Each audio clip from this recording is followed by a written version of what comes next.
A beautiful moment today at the White House, and things are happening across the country that need to be celebrated. But this was particularly sweet. Elon Musk is doing a lot for the country. He's been penalized for it in huge ways. They're coming after him, his family, his business, his beautiful cars.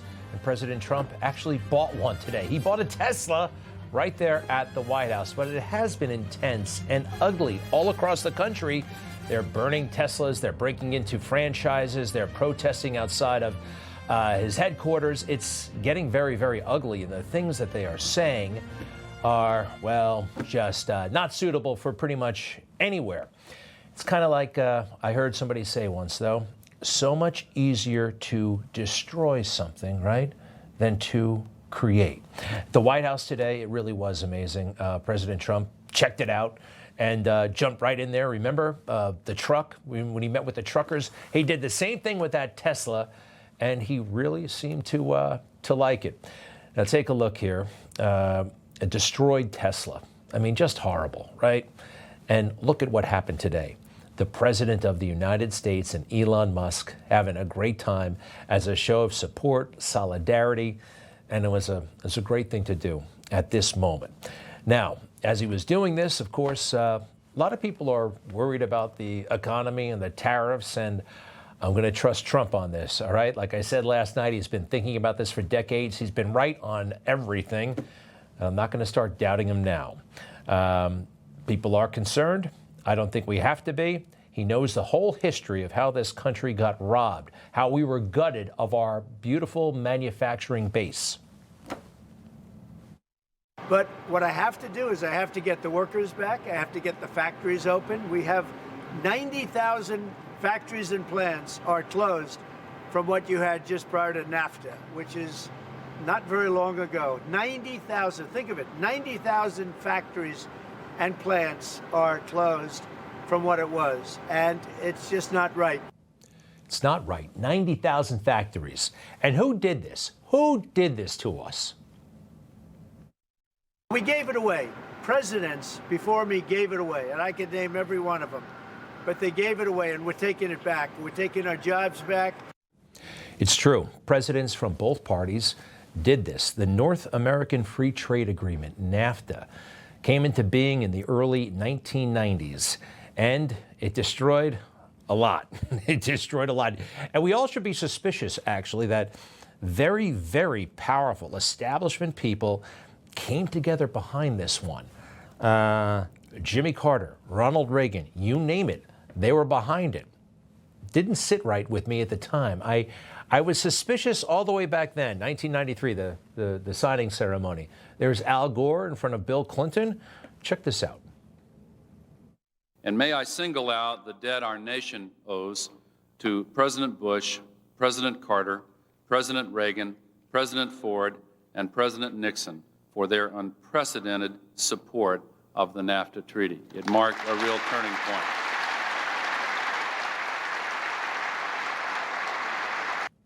Well, here's the thing about an ex-president of the United States, a typical ex-president of the United States. They're in it for the money, right? The speeches, the deals, the arrangements they make globally. You know how much time that George H.W. Bush spent in Saudi Arabia post-presidency? A lot. They all did, and they start thinking more about their financial portfolio than America's. And there they all are at the signing ceremony. Something, well, globalist anybody, right? It's a globalist deal. More from President Trump. And markets are going to go up and they're going to go down. Yeah. But you know what? We have to rebuild our country. Our country has been stripped of its jobs, of its factories. And I'm tired of seeing where they build apartments, cheap apartments in an old broken down factory. But you have factories all over the place that are empty from many decades ago. And we're going to change it around. And it's all taxing policy. You know, it's really a policy because we have great workers, great people. It's really a policy of taxing and incentives. Taxes and incentives. And I want those jobs back, don't you?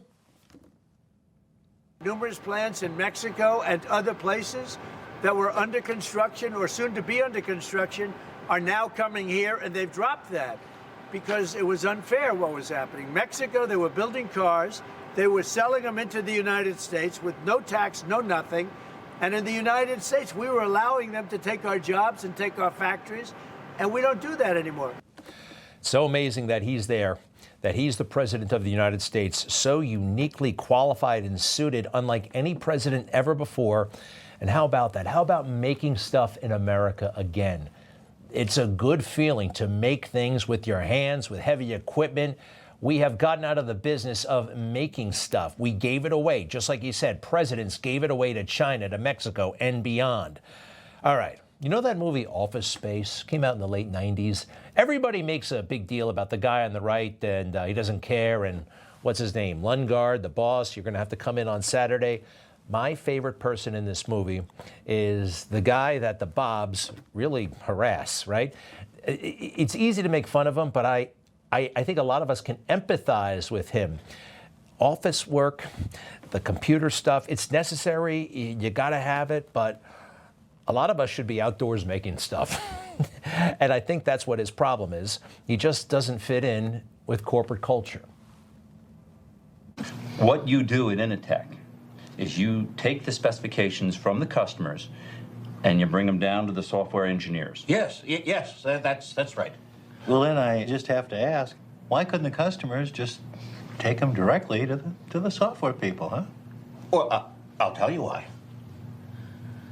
Because engineers are not good at dealing with customers.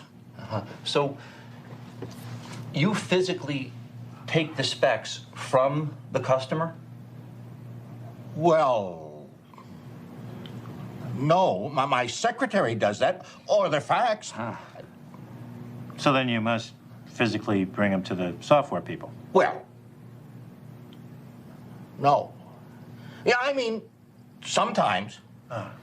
What would you say you do here? Well, look, I already told you. I deal with the customers so the engineers don't have to. I have people skills. I am good at dealing with people. Can't you understand that?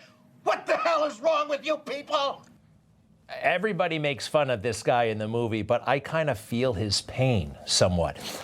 American men were not designed to hang around offices all day long. And I say that as somebody who has to hang around an office, all right? We were meant to do stuff.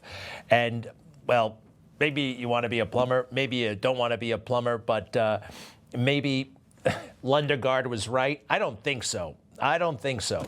I think there's another better way to live with more manufacturing jobs. 90,000 of those factories coming back. This could be a totally different place and no more suffering in the office. Look at these guys, huh? Having the time of their lives. And I think there's more of that for everybody to come. Make sense? I hope so. All right, next, please. We believe that peace is at hand. We believe that an agreement is within sight based on the May 8th proposals of the President. Thank you, Mr. Secretary. You see, that's how it works. You got a war and you got peace negotiators at work all along trying to end the war. This comes as a shock, perhaps, to Elizabeth Warren. She doesn't remember the Vietnam War. She doesn't care, whatever. She's clapping at the prospect of the Ukraine war lasting another half decade. It's crazy, and it looks like a ceasefire, at least, is at hand, brokered essentially by President Trump. What do we have? Now, Zelensky was in Saudi Arabia today. Let's go to the key components of the ceasefire. Ukraine accepts a 30-day ceasefire if Russia agrees, okay? U.S. will provide military aid and intelligence to Ukraine. The intelligence stopped. Ukraine willing to trade Russian POWs for Ukrainian children.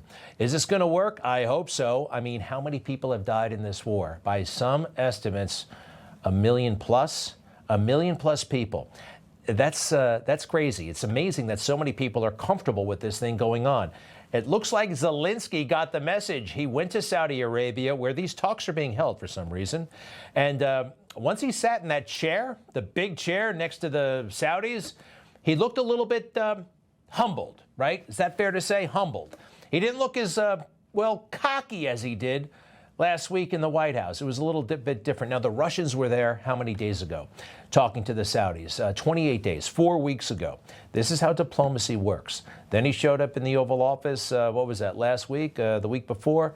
Got that scolding, got that talking to, and things are coming together. Sometimes diplomacy, sometimes you argue. Sometimes things get heated. It's okay.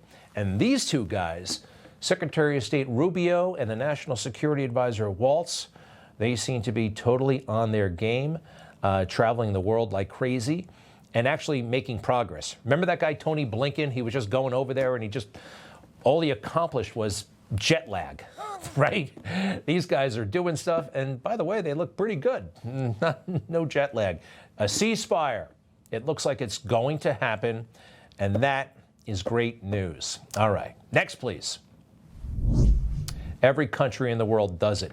Get rid of illegal aliens who are committing crimes.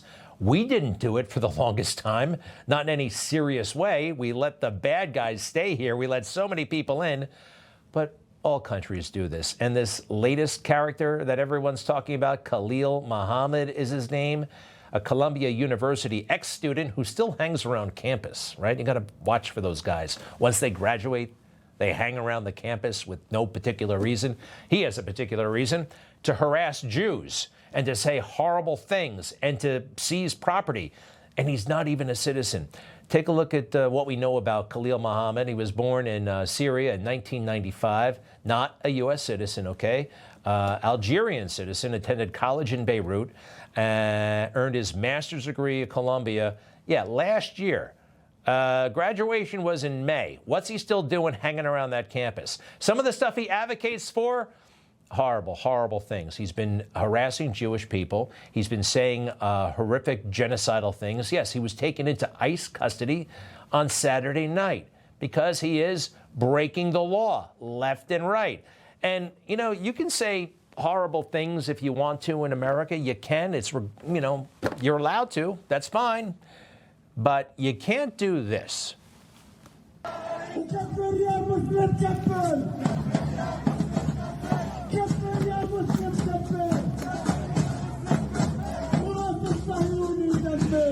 So what is he doing?